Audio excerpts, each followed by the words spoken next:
حضرت شیخ ابو صالح موسیٰ جنگی دوست علیہ الرحمن ایک نہر کنارے وضو کر رہے تھے کہ پانی کے بہاؤ پر ایک سیب بہتا ہوا آیا۔ بھوک پہلے ہی لگی تھی، سیب کو دیکھا تو اشتہا غالب ہو گئی، سیب اٹھایا اور کھا لیا۔ جب کھا چکے تو معاً خیال آیا کہ یہ تو میرا تھا ہی نہیں، تو جدھر سے پانی آ رہا تھا، بہاؤ جدھر سے تھا ادھر کو سفر شروع کر دیا۔ تھوڑی دیر چلنے کے بعد دیکھا کہ ایک باغ ہے اور اس میں سیب کے درخت ہیں اور اس کی شاخیں پانی کی طرف جھکی ہوئی ہیں۔ مالک باغ کے پاس گئے، کہا کہ آپ کے باغ کا کوئی ٹوٹا ہوا سیب اور میں کھا بیٹھا ہوں، تو اس کی قیمت مجھ سے لے لیجئے یا مجھے معاف کر دیجئے۔ تو مالک باغ کا نام تھا عبداللہ صومعی، اور وہ بھی زاہد، نیک اور پارسا تھے۔ جب انہوں نے دیکھا کہ اس نوجوان نے سیب کھانے پر مجھ سے معذرت کی ہے یا پیسے دینے کے لیے تیار ہے، یہ تو کوئی جوہر ہے، کہا 12 سال میرے باغ کی نوکری کرنی پڑے گی، اس کے بعد ایک شرط اور ہے، پوری کر دو گے تو میں تمہیں معاف کر دوں گا۔ کہا ٹھیک ہے، 12 سال نوکری کرتے رہے۔ کہا اب دوسری شرط ہے کہ میری ایک بیٹی ہے جو آنکھوں سے نابینا ہے، کانوں سے بہری ہے، زبان سے بول نہیں سکتی، اپاہج بھی ہے، چل نہیں سکتی، اس کے ساتھ تمہیں نکاح کرنا ہوگا۔ کہا یہ بھی منظور ہے۔ نکاح ہو گیا۔ کہا اس کمرے میں تمہاری بیوی تمہارا انتظار کر رہی ہے۔ جب کمرے میں دیکھا تو ایک صحیح الاعضاء خوبصورت صاحب جمال خاتون منتظر تھی۔ سمجھا غلطی لگ گئی ہے، واپسی جلدی سے پلٹے اور اتنی تیزی سے پلٹے کہ دروازے کی چوگاٹ کے ساتھ سر لگا اور سر پھٹ گیا اور خون بہ رہا، اور واپس آئے تو شیخ عبداللہ صومعی کہنے لگے کہ کیا ماجرا ہوا؟ کہا کہ وہ کوئی اور خاتون ہے، جو نقشہ آپ نے بتایا تھا وہ تو نہیں ہے۔ کہا وہی میری بیٹی ہے اور آپ کی بیوی ہے۔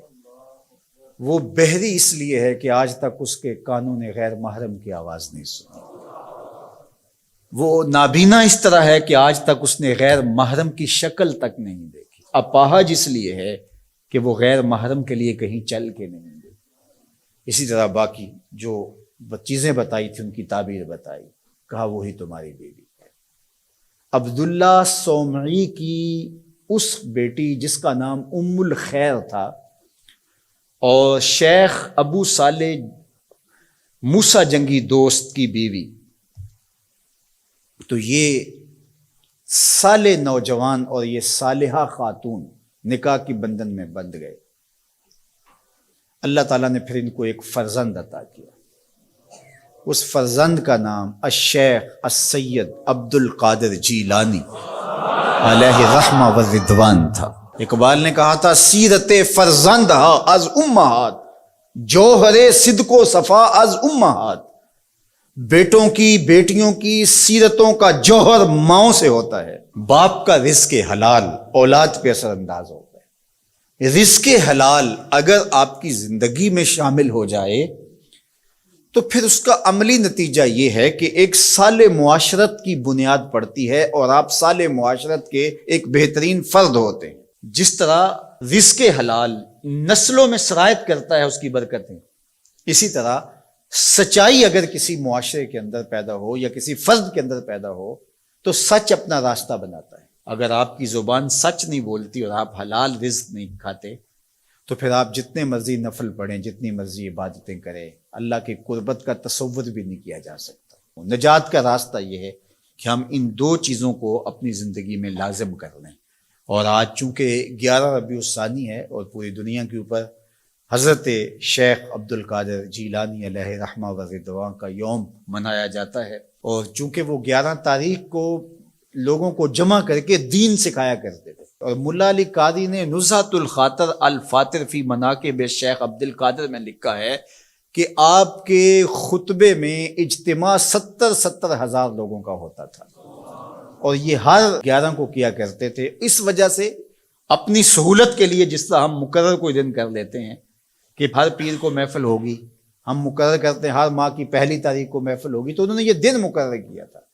اور اس دن میں جب لوگ دور دور سے آتے، بغداد کے بھی بابو شیخ پہ لوگ جمع ہوتے اور باقی شہروں سے بھی لوگ اس دن آتے کہ چلو آپ کا آواز سنیں گے، تو آنے والوں کو کھانا بھی کھلایا جاتا، کیونکہ حضرت شیخ فرماتے ہیں کہ آدھا فقر بھوکوں کو کھانا کھلانا اور ننگوں کو لباس پہنانا ہے۔ تو جب جو لوگ آتے تھے تو ان کو کھانا بھی کھلایا جاتا تھا۔ اب لوگوں کو صرف کھانا یاد رہ گیا ہے، اور جو واز کیا کرتے تھے، جو اس اجتماع کی روح تھی جس کے لیے سارے لوگ آتے تھے، وہ ہم نے بھلا دیا ہے۔ تو ہم عمومی طور پہ رسم پرست ہو جاتے ہیں، روحیں ہم سے رخصت ہو جاتی ہیں، جو بھی چیزیں ہوتی ہیں ان کی روحیں ختم ہو جاتی ہیں اور ان کی رسمیں باقی رہ جاتی ہیں۔ اور یہ ہمارا المیہ ہے شروع سے، بلکہ اقبال نے کہا کہ پورا دین ہی جو ہے وہ ہم نے رسم رکھ لیا ہوا ہے، اس کی روحیں ہم سے رخصت ہو گئی ہے۔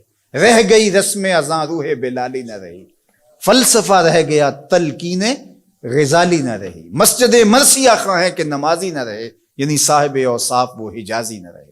حضور نے ارشاد فرمایا لا یبق من الاسلام الا اسمہ ولا یبق من القرآن الا رسمہ مساجدہم عامرۃ وہی خراب من الہدی۔ ایک وقت آئے گا کہ قرآن صرف رسم کے طور پہ باقی رہ جائے گا، اور جو ہے وہ اسلام کا صرف نام باقی رہ جائے گا۔ مسجدیں زیب و زینت کے لحاظ سے تو آباد ہوں گی، بڑے اونچے اونچے مینار ہوں گے، گنبد اچھے ہوں گے، قالین اچھے بچھے ہوں گے، دیواریں منقش ہوں گی، یہ سب کچھ تو ہوگا، لیکن نمازیوں سے خالی ہو جائیں گے، ہدایت کے نور سے خالی ہو جائیں گے۔ تو آج یہی ماجرا ہے کہ ہر چیز کی رسم باقی رہ گئی ہے۔